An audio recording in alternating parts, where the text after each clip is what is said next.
State bank of ইন্ডিয়ার মালদা ব্রাঞ্চে এই চোরটাই আমার কাউন্টার থেকে টাকা চুরি করে ধরা পড়েছে, যার ফলে ব্যাংকের অফিসারদের অত্যাচারে আমি চাকরি ছাড়তে বাধ্য হয়েছি প্রাণ বাঁচাতে।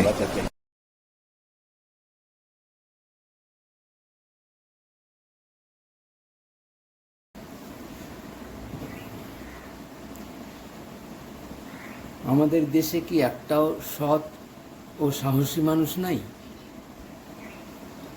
এটা বলছি তার কারণ 2021 সাল থেকে প্রায় 3 বছর ধরে আমি সোশ্যাল মিডিয়াতে আমি এইসব ঘটনা প্রকাশ করছি। সিসিটিভি ফুটেজ, স্টেট ব্যাংকের কাউন্টার থেকে টাকা চুরি করছে, অনেক প্রমাণ দিচ্ছি, ভয়েস রেকর্ড দিচ্ছি কীভাবে আমার ওপর অত্যাচার করা হয়েছে। আজ পর্যন্ত একটা কেউ সাড়া দিল না। সারা দেশের মানুষ কেউ লাইক দিল, কেউ দুটো কমেন্ট করলো, সেগুলো কোনো ব্যাপার না, কিন্তু এই বিষয়টায় সাহায্য করার জন্য কেউ নেই। কত নেতা, মন্ত্রী, সমাজসেবক, সাংবাদিক, এই ধরনের নিজের ক্ষেত্রে প্রতিষ্ঠিত মানুষ কত রকমের কথা বলে, কত রকমের কাজ করে, ভ্রষ্টাচারিতার বিরুদ্ধে লড়াই করে। আমার এটা নিয়ে কেউ একটাও কথা বলছে না। অথচ আমার বিরুদ্ধে আমাকে চাকরি খেলো স্টেট ব্যাংকের আমার কাউন্টার থেকে চোর টাকা চুরি করায়, সেই চোরটাকে স্টেট ব্যাংক পুরো শক্তি নিয়ে বাঁচালো এবং আমাকে চাকরি ছাড়া করে দিল অত্যাচারে জর্জরিত করে। তা নাহলে আমি মারা যেতাম। 2.5 লক্ষ স্টেট ব্যাংক কর্মী তো তাদের সাহায্য করলো একটা অন্যায় কাজে, চোরের পক্ষে। এবং একজন স্টাফ ইনোসেন্ট স্টাফ যার কাউন্টার থেকে চোরটা টাকা চুরি করেছে, তার বিরুদ্ধে এত অন্যায় তারা করলো, সবাই একজোট বেঁধে। আমাকে সাহায্য করার মতো কেউ নাই। মানে অদ্ভুত বললেও বুঝতে কম বলা হয় আমাদের দেশ সম্পর্কে।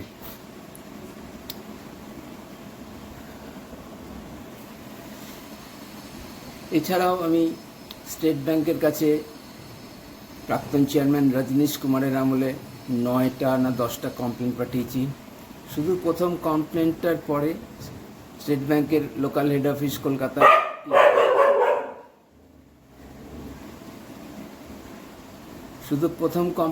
পরে 2019 সালের ফেব্রুয়ারি মাসের 21 তারিখে কমপ্লেনটা করেছিলাম। 20 তারিখে কলকাতার এলএইচও থেকে পিপিজি সেকশন থেকে একজন অফিসার ফোন করে যোগাযোগ করে আমাকে, তখন যে কমপ্লেনটা ছিল যে আমার সুপারঅ্যানুয়েশন বেনিফিটসগুলোর বিষয়ে, বিশেষ করে লিভ এনক্যাশমেন্ট, লিভ ফেয়ার, যেটা লিভ স্যালারি 8 মাসের 1 মাস 20 দিন হয়ে যাওয়ার পরেও সেটা না পাওয়াতে, যেহেতু সেটা কয়েকদিনের মধ্যেই পাওয়া যায় এবং আমার কোনোদিন সেভিংস ছিল না বলে আমি এটা বারবার রিকোয়েস্ট করে এসেছিলাম যে তাড়াতাড়ি যেন করে দেয়। মালদা শহরেই হবে, আমাদের মালদা স্টেট ব্যাংক থেকে মাত্র 4 কিলোমিটার 5 কিলোমিটার দূরে। 1 মাস 20 দিনেও এই কাজটা হলো না। এই উজ্জ্বল কুমার যে চিফ ম্যানেজার ঘুষ খেয়েছিল না কি করলো, কেন এটা করলো, নিজেদের স্টাফের উপর আর চোরের মালিক নিয়ে একদম প্রশংসায় পঞ্চমুখ, খুব ইম্পর্টেন্ট কাস্টমার, ভয়েস রেকর্ড আছে, এগুলো তো আমি শোনাই, কিন্তু কেউ শোনে না। নাকি আমার এগুলো কেউ মিস্টার ইন্ডিয়া হয়ে যাচ্ছি, মানে আমার সব কিছুই অদৃশ্য, ইনভিজিবল হয়ে যাচ্ছে নাকি জানি, বুঝতে পারছি না আমি। স্টেট ব্যাংকে আমি কমপ্লেন করেছিলাম 9টা 2019 সালে রজনীশ কুমারের আমলে। সেই প্রথমের যোগাযোগটা ছাড়া যোগাযোগ করে সব কিছু 36 মিনিট ধরে কথা হয়েছিল আমাদের, এবং সে ভয়েস রেকর্ডও আছে। সব কিছু জেনে নিয়েছিলেন উনি আমাকে বলেছিলেন শেষে যে আপনি কি কমপ্লেনে স্টিক থাকবেন। তখন তো আমি ভয়ে, মানে প্রচণ্ড ফোবিয়াতে ভুগছিলাম। তাও কাঁপতে কাঁপতে কোনো এটাই বলছিলাম বারবার যে আমার সঙ্গে এইটা হয়েছে এবং আমি এটার প্রতিকার চাই। কিন্তু সেই সঙ্গে সঙ্গে আমি, মানে এত মৃত্যু ভয় আমার মধ্যে ঢুকে গেছিলো, বারবার করে এটাই বলছিলাম আমি শুধু বাঁচতে চাই, আমার পরিবার আছে। যাই হোক, বলেছিলাম যে হ্যাঁ স্ট্রিক থাকবো। তার দিন 7 পর আরেকজনকে কোনো অফিসার পদে শিলিগুড়ি জোনাল অফিস থেকে ফোন করে একই কথা বলেছিল যে আমি কি কমপ্লেনে স্ট্রিক থাকবো। ওই কদিনে আমি নার্ভ পেয়েছি, প্রথমবারই খুব ভয় পেয়ে গেছিলাম। ফোবিয়া তো তখন আমার কাটেনি, ফোবিয়ার চিকিৎসা আমার আরও কয়েক মাস চলেছিল। তখন আরেকজন জিজ্ঞাসা করেছিল যে আমি কি স্টিক থাকবো কিনা আমার কমপ্লেনটা, আমি হ্যাঁ বলাতে তখন উনি বলেছিলেন যে ঠিক আছে, আপনি এই সব নিয়ে রেডি থাকবেন, আপনার যা সাক্ষ্য সাবত প্রমাণ ইত্যাদি আছে। উনি জিজ্ঞাসা করেছিলেন ডেট, কোন ডেটে অত্যাচার করেছে। ডেট তো একটা না, একটা দিন থেকে শুরু করার পর থেকে কন্টিনিউ করেছিল এবং দ্রুত বেগে বাড়ছিল। তো সবচেয়ে যেটা ভয়ঙ্কর এবং আমার কোনোদিনই ভুলতে পারবো না, সেটা হচ্ছে শেষ দিন অটল বিহারী বাজপেয়ীজি মারা যাওয়ার পরের দিন যে হাফ হলিডে ছিল, সেদিন বিকাল মোটামুটি থেকে 3:30 থেকে 4:15টার মধ্যে যেভাবে আমাকে কাউন্টারে গিয়ে লাফিয়ে লাফিয়ে আমাকে যে অনেকক্ষণ ধরে বকাঝকা, ভয় দেখানো, একদম মুখ টুক লাল করে নিয়েছে তার উজ্জ্বল কুমার করেছিল। তারপরে ওইটাই আমার শেষ এবং সঙ্গে সঙ্গে ডিসিশনে আমার পক্ষে আর এই অফিসে আসা সম্ভব না।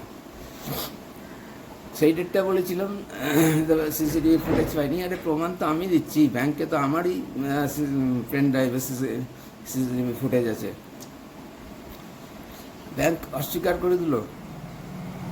আচ্ছা, দ্বিতীয়বার যখন স্টেট ব্যাংকের থেকে কোনো বিচার না পেয়ে আমি এটা আমার শেষ দুটো কমপ্লেন্টে উল্লেখই করে দিয়েছিলাম যে আমার মনে হচ্ছে স্টেট ব্যাংক যেন আমার জন্য কিছু করবে না, বা স্টেট ব্যাংক থেকে আমি বিচার পাবো না, সেই জন্য আমি অন্য কোনো প্ল্যাটফর্ম থেকে যাতে এই বিষয়ে সুরাহা হয় সেই জন্য আমি চেষ্টা করব। তার জন্য আমি দায়ী থাকবো না, স্টেট ব্যাংকই দায়ী তার জন্য, কারণ স্টেট ব্যাংকের দায়িত্ব আছে আমার কমপ্লেনের উত্তর দেওয়া। এত বড় একটা কমপ্লেন, সিসিটিভি ফুটেজ ধামাচাপা দিল মালদা স্টেট ব্যাংক তথা উজ্জ্বল কুমার নেতৃত্বে, প্রচার করলো যে না চুরি হয়নি, ব্যাংক চুরি বলে মানতেই রাজি না। এই থার্ড পার্টির কথা, আমার মুখের কিছু না, সব অন্য লোকেদের কথাতেই সব প্রমাণ আছে এবং সব কিছুর ভয়েস রেকর্ড আছে। তারপরে যে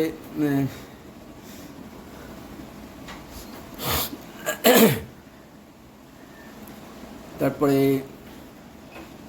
এই বিষ্ণু ঘোষ নামে যে খুব ইম্পর্টেন্ট কাস্টমার, ক্যাশকির কাস্টমার, সে তো ব্যাংকের কাছেই চিত্তরঞ্জন মার্কেটের ব্যবসায়ী। সেই ব্যবসায়ী সমিতি আমাকে যে টাকাটা তুলে নিয়ে দেবে বলে প্রতিশ্রুতি দিয়েছিল, কারণ ব্যাপারটা কিছুই না, ও প্রতিষ্ঠিত মানুষ এবং তার সবাই বহু লোক চেনে এবং ব্যবসায়িক মহলেও তার যথেষ্ট প্রভাব আছে। সে আমাকে বহু আগে থেকে চেনে, বলেছেন আমি টাকাটা এনে দেবো উদ্ধার করে। সেই যখন উদ্ধার করতে যায়, ব্যাংক থেকে বলা হলো সরাসরি যে না, এটা ওখান থেকে চুরি হতেই পারে না, ব্যাংক কিছুতেই আমার পক্ষে সমর্থন করছে না। ওর সুর শুনলে এবং কথাগুলো শুনলে মাথা খারাপ হয়ে যাবে। তখনই আমার হয়ে গেছে, তখনও তো আমি কিছুই সিদ্ধান্ত নিয়ে যাই চাকরি ছেড়ে দেবো, ওটা একটা কারণ। এবং ব্যবসায়ী মহলের সেক্রেটারি যে চিত্তরঞ্জন মার্কেটের সঞ্জীব দা বলে বলছিল, সে আমি চিনি না তাদের, যে সঞ্জীব দা তখন তো ছিল না, যে আমার কাছেও খবর এসছে কিন্তু অন্যভাবে, উল্টো। অর্থাৎ তাদের ব্যবসায়ী মহলে তাদের সেক্রেটারিকে তারা খবর দিয়েছে কোনো চুরি টুরি হয়নি, ক্যাশ মিলে গেছে, ওটা সাজানো ঘটনা। তার চুরি হয়েছে বলে আমি যে টাকার খোঁজ করছিলাম, টাকা দিতে বলছিলাম, যে যা কিছু পদক্ষেপ নিচ্ছিলাম, আমি একা না, তখন তো আমার সহকর্মীরা প্রচুর আমাকে সমর্থন করছিল, সাহায্য করছিল, তো ওটা সাজানো ঘটনা। এটা তো বাইরের 2-4 জন লোকের প্রচারে সম্ভব না। এটা স্টেট ব্যাংক থেকে, স্টেট ব্যাংক, আমি যেটা বলি যে স্টেট ব্যাংক মালদার সমস্ত স্টাফ এবং অফিসার জড়িত, তারাই ওই চোর এবং কাস্টমার বিষ্ণু ঘোষের সঙ্গে আঁতাত করে ষড়যন্ত্র করে এই কাণ্ডটা ঘটিয়েছে।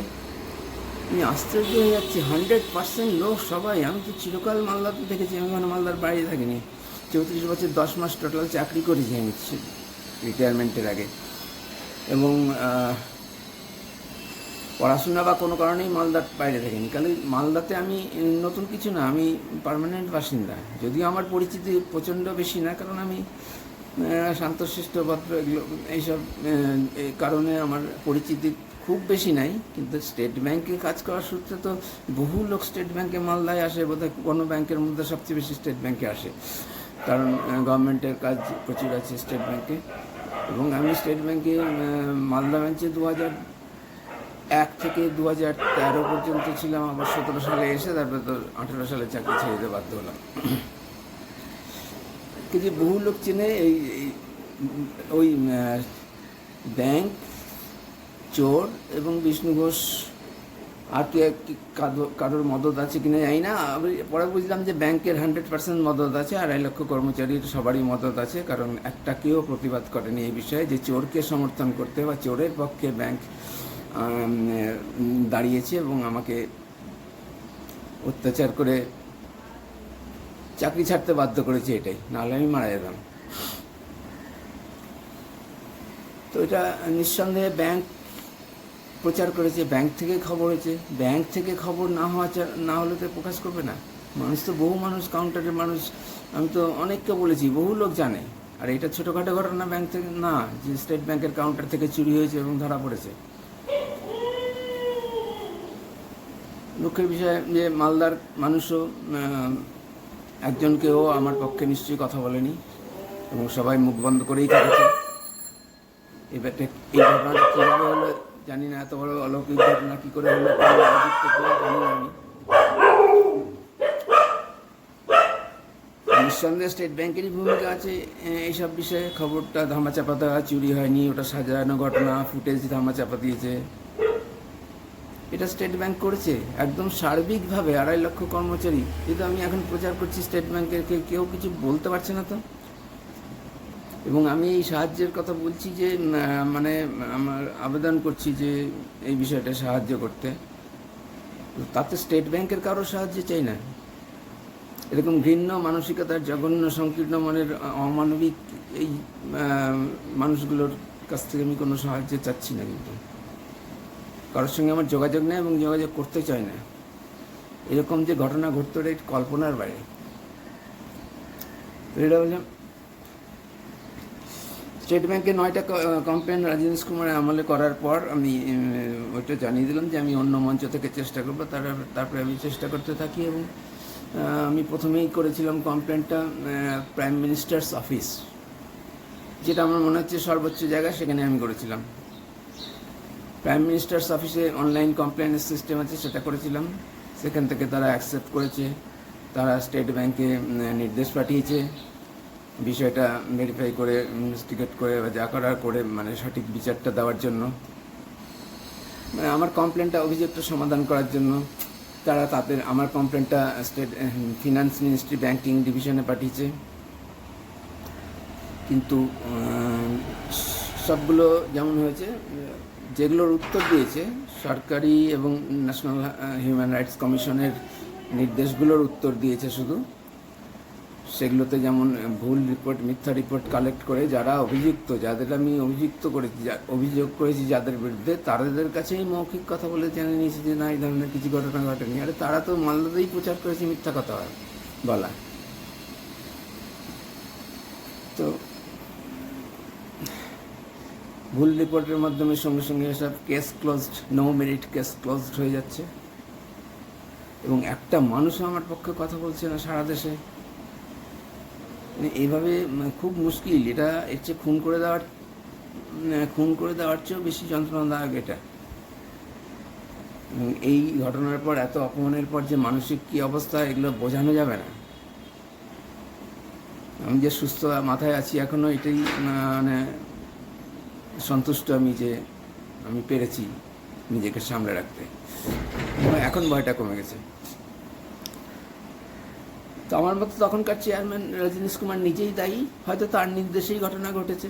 আমি তো ভাবছিলাম উজ্জ্বল কুমার ঘুষ খেয়েছে প্রচুর, মালদা স্টেট ব্যাংকের স্টাফ অফিসাররা প্রচুর ঘুষ খেয়েছে। জানি না, তাদের তো স্বার্থ আছে, নাহলে চোরকে সাহায্য করবে আর নিজেদের স্টাফকে। কোনো অন্যায়, কোনো ভুল, অন্যায়ের কথা তো বলবোই না, আমার পক্ষে অন্যায় হওয়া সম্ভব না। প্রায় জেনে শুনে ভুল করাটা অন্যায়, জেনে শুনে ভুল করা আমার পক্ষে সম্ভব না, ভুল করতে পারি। তো আমার কাছ থেকে কোনো ভুল হয়নি, তা সত্ত্বেও এইভাবে আমাকে চাকরি ছাড়তে হলো এবং সবাই সেই চোরের পক্ষের হয়ে, চোর ও ব্যাংকের যে তার পক্ষের হয়ে চুপ করে থাকলো, আমার এই বিরুদ্ধে প্রতিবাদ করলো না, এটা আশ্চর্য। তো প্রাইম মিনিস্টার্স অফিসে সেই রিপোর্টের মাধ্যমে ক্লোজ করে দিল। তারপরে ইন্টারনেটে সেন্ট্রাল গভর্নমেন্টের যে ওয়েবসাইটে যা আছে যে স্যাটিসফ্যাক্টরি রিড্রেসাল না হলে কোথায় করতে হবে রিভিউয়ের জন্য, সেই অনুযায়ী আমি পরপর করেছি। রিভিউয়ের জন্য প্রাইম মিনিস্টার্স অফিসে আবেদন করছিলাম, কিন্তু ওখানে যে নাম্বারটা দিয়ে উল্লেখ করতে হয় যে প্রথমবারের যে কেস নাম্বারটা, সেইটা কোনো নেওয়ানোর জায়গা নেই, অনলাইনে আর কোনো করার উপায় ছিল না। তাই জন্য আমি প্রাইম মিনিস্টার্স অফিসে এবং প্রধানমন্ত্রীকে ইমেলে যে ঘটনাটা জানিয়েছিলাম যে এটা আমার অ্যাড্রেস ঠিক মতো হয়নি, এটা ওরা করেনি, তদন্ত করেনি, আমার সঙ্গে যোগাযোগ করেনি। রিভিউয়ের আবেদন করেছিলাম এবং finance department, finance ministry, banking ডিভিশনে আরেকটা আবেদন করেছিলাম নতুন করে পুরো ঘটনা বলে। তার প্রাইম মিনিস্টার্স অফিসের রেফারেন্সটাও দিয়েছিলাম যে ওইটারই রিভিউ আমি চাই। তার উত্তরও একই, খুব তাড়াতাড়ি, এরপর থেকে খুব তাড়াতাড়ি হয়ে যাচ্ছিল, নো মেরিট, কেস ক্লোজড, দুটো হলো। এরপরে আমি আবার তার পরবর্তী যে ধাপ ছিল যে স্যাটিসফ্যাক্টরি রিড্রেসাল না হলে যাকে করতে হবে, বা finance secretary, ministry of finance এ ধরনের ছিল, সেটা করেছি।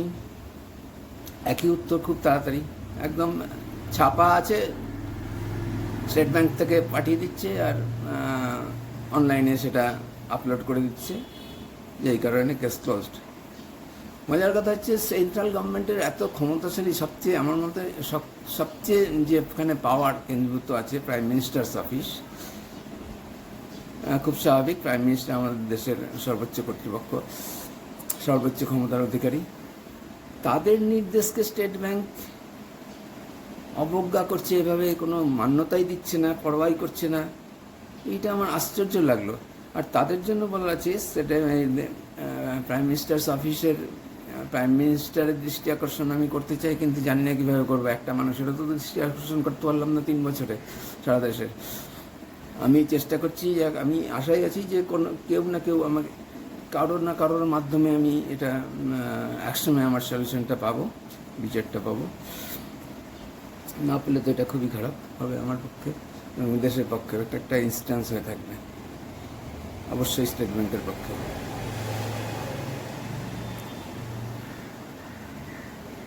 তো প্রাইম মিনিস্টার্স অফিসের যে কমপ্লেনটা, সেটার জন্য যখন রিভিউ চাচ্ছি যে স্টেট ব্যাংক এটা করেনি, তারা মিথ্যা কথা বলে এটাকে ক্লোজ করে দিচ্ছে, তারপরেও যদি তারা ইনভলভ না হয়, আমি তো লিখেছি যে আমাকে নিরপেক্ষ কোনো ইনভেস্টিগেটিং অফিসার দিয়ে তদন্ত করিয়ে বিষয়টা সমাধান করা হোক, কেন স্টেট ব্যাংকের বাইরের কোনো তদন্তকারী অফিসার, তাও যদি তারা ইনভলভ না করে নিজেদের, তাহলে তো এগুলো ডিপার্টমেন্ট তো কোনো কাজে লাগছে না আমাদের সাধারণ মানুষের।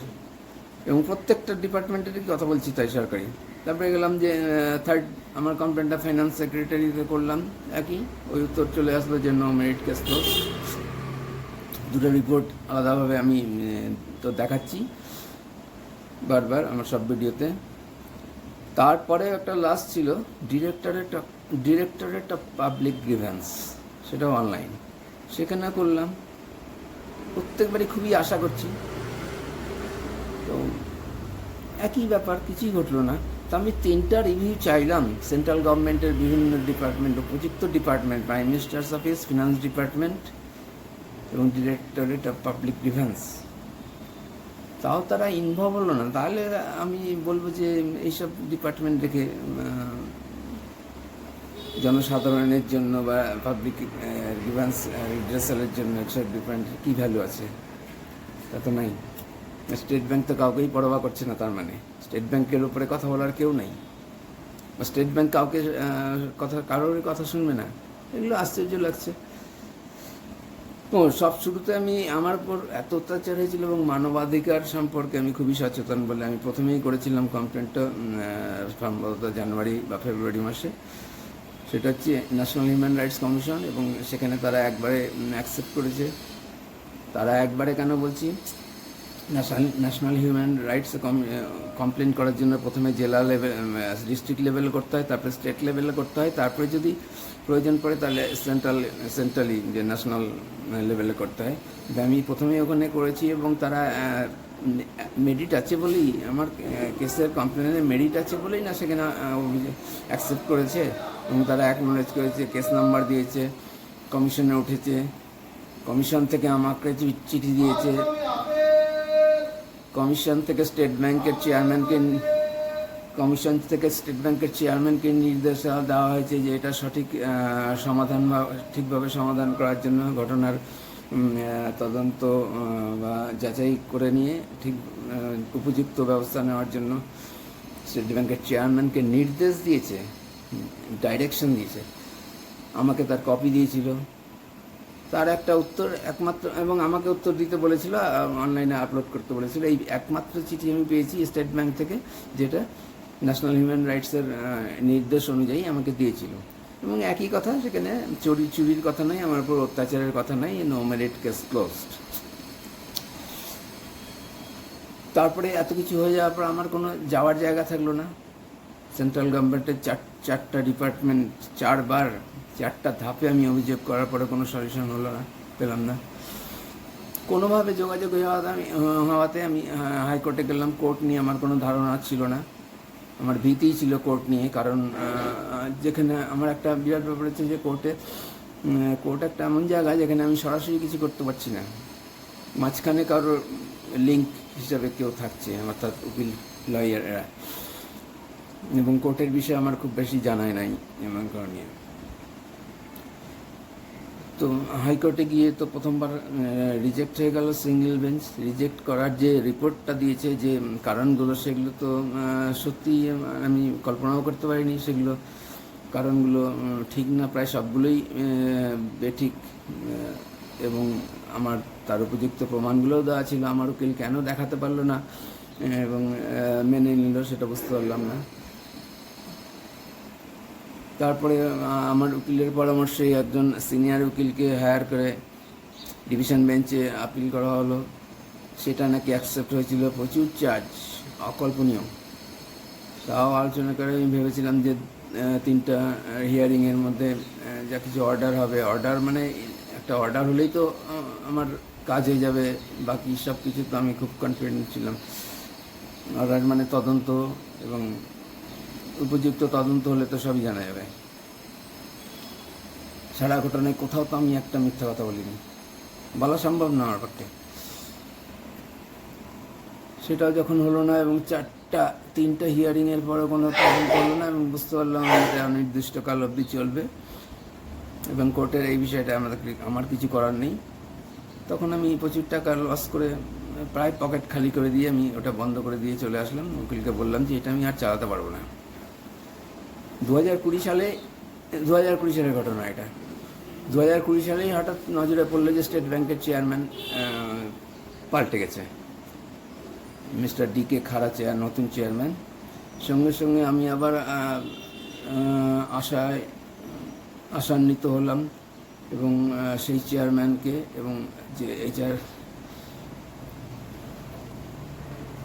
সঞ্জীবনী HR যে বিভাগটা আর কি সর্বোচ্চ পর্যায়ের এবং স্টাফ গ্রিভেন্সের জন্য, সেখানে আবার নতুন করে পাঠালাম সব আগের সব রেফারেন্স দিয়ে এবং সব ইমেলের কপি দিয়ে। এবং তাতে এটা উল্লেখ করে দিলাম যে আমার হাইকোর্টে কেস পেন্ডিং আছে, এই অবস্থায় আছে, কিন্তু আমি আর চালাতে পারবো না এটা টাকার অভাবে এবং অনির্দিষ্টকালের জন্য। আপনি দয়া করে এটা যথোপযুক্ত ব্যবস্থা তদন্ত করে আমার এই ইস্যুটার সমাপ্তি ঘটান এবং যাতে কোর্ট কেসটাও ড্রপ হয়ে যায়। আমি জানি না কোর্টে কেস পেন্ডিং থাকলে কী হয়। একটা দিলাম, দ্বিতীয়টা দিলাম, তাতে কোনো উত্তর পেলাম না। 3 নম্বরটা করার পর সে একদম প্রথমবারের মতো আরেকজন LHO কলকাতা PPG ডিপার্টমেন্ট থেকে আমাকে ফোন করে ঘটনার বিষয়ে কথা বলে জেনে নিলেন কী ঘটেছিল না ঘটেছিল। এইটাই শেষ। স্টেট ব্যাংক থেকে কখনো আমাকে কোনো উত্তর দেওয়া হয়নি। তো এই অবস্থা। দেশে বলে যে কানুন সবার জন্য, অধিকার সবার, ব্যক্তিগত অধিকার বা চাকরির অধিকার, এই যে গণতান্ত্রিক অধিকারগুলো সংবিধান অনুযায়ী আমাদের আছে। এবং আমি এখন তো খুবই খবর শুনি, এবং আমি দিনরাত এগুলোই শুনছি যে এই জিনিসগুলো আছে, সবার প্রাপ্য। আমি পাবো কী করে? আমাকে যদি আমার কর্তৃপক্ষ না দেয় এবং অন্য কেউ যদি দেখার না থাকে, স্টেট ব্যাংকের উপর যদি কেউ চাপ সৃষ্টি না করতে পারে আর স্টেট ব্যাংক কেউ বাধ্য না করে, স্টেট ব্যাংক কেন করবে? তাহলে তো আমাকে এইসব ব্যাপারই হতো না, এত কিছু ঘটনাই ঘটতো না। তাহলে তো স্টেট ব্যাংক আমার চাকরিটা খেত না চোরের জন্য। শুনেছি নাকি আইনের একটা বেসিক জিনিস আছে যে অজস্র দোষী ব্যক্তি ছাড়া পেলেও একটাও যেন নির্দোষ ব্যক্তির শাস্তি না হয়। কোথায়? আমার এখানে তো হাজারও হবে না, লক্ষ দিয়ে হিসাব করতে হবে যে সবাই দোষ করলো। যারা প্রতিবাদ করলো না, জেনে শুনে এবং সহকর্মীর চাকরি এভাবে খেয়ে নিতে তাদের সমর্থন করলো, তো তারা সাহায্য করলো। অপরাধ করলে সবাই কোনো না কোনো বিষয়ে অপরাধী, একমাত্র আমি না। এবং আমি একমাত্র শাস্তি বলবো না, আমি শাস্তি অপরাধ এই বিষয়গুলো আমি আনবই না। অপরাধ আমি করতে পারি না, শাস্তি হবে কেন? তো আমাকে এরকম অন্যায় অবিচারের শিকার করা হলো। এখন মনে হচ্ছে যেন যেখানে বেশি লোক আছে, অজস্র লোক যেদিকে, সেটাই ঠিক। ঘটনা কোনটা ঠিক সেটা বিষয় না, যেদিকে বেশি লোক আছে সেটা ঠিক, এটা তো হতে পারে না। Got it.